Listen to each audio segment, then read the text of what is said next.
Hello, my name is David Wright, and I'd like to share a story with you. This is based on a true story, but the details have been changed for dramatic purposes. This is something that happened to me and to my family, when I was a sophomore in high school, the year 2000. Some context for this story. I grew up in a very conservative Christian family where we went to church every single Sunday, and at the end of church, we would usually come home and have a really nice meal.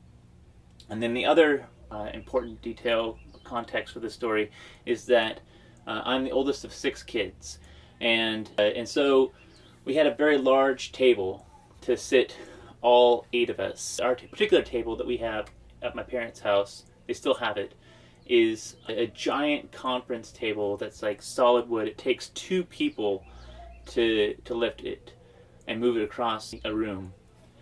So with that, on this particular Sunday, we were coming home as per usual.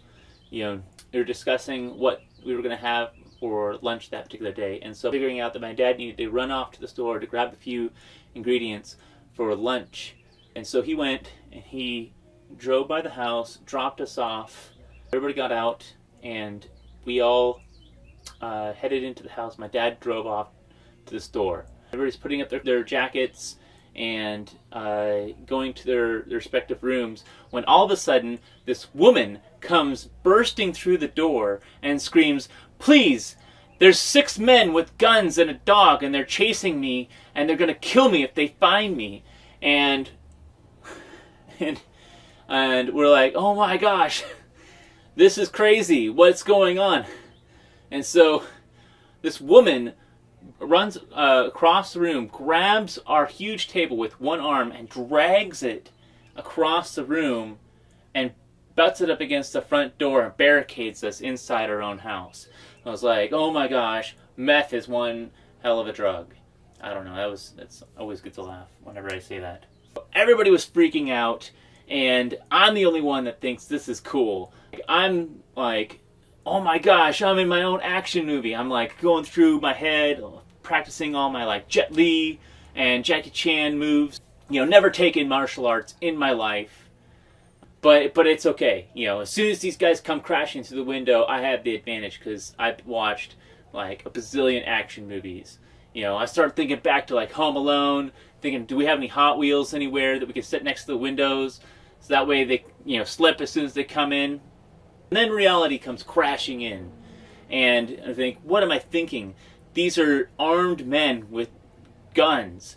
It's like we don't stand a chance. My dad's going to come home to the bodies of his murdered family and some random woman, and in a pit of despair, he's going to like sell us the house, and he becomes a wandering vagabond and goes wandering throughout the streets, drinking himself into oblivion on a bottle of vodka every night. And, everywhere he goes, just nameless faces, until he like wanders into some back alley, trips over some bum, and that's what like snaps. And he like goes and he beats the crap out of some bum. Relatives are coming out to him like, "What are you doing? I know it's terrible that your family died, but you're destroying your life. This is not the way to go." And he's like, "I don't care." And then he finds himself like sleeping underneath some bridge somewhere, and then he hears like a rattling off in the distance one night, and he goes to investigate and finds some dog trying to like get something out of the bottom of a can, and he goes and he gets the can away from the dog and looks down to the bottom, and there's like 2 raviolis stacked down into the bottom. And he goes and he scoops these 2 raviolis out, and he gives them to the dog, and then in that moment him and the dog bond, and like that becomes my dad's new best friend, and he names the dog Ravioli, and they go everywhere together, and like healing starts to take place. And people start thinking, "Oh man, my dad's gonna finally like turn his life around." And then one day, Ravioli goes running off into the street and gets hit by a car and killed, and the downward spiral continues until one day my dad wanders in to a corner Baptist church, and sitting there in the back row, he has a moment of clarity, and he realizes at one point in his life, he too thought that he might become a preacher someday. And so he finally gives up the bottle, and he goes to seminary, and he becomes a traveling preacher.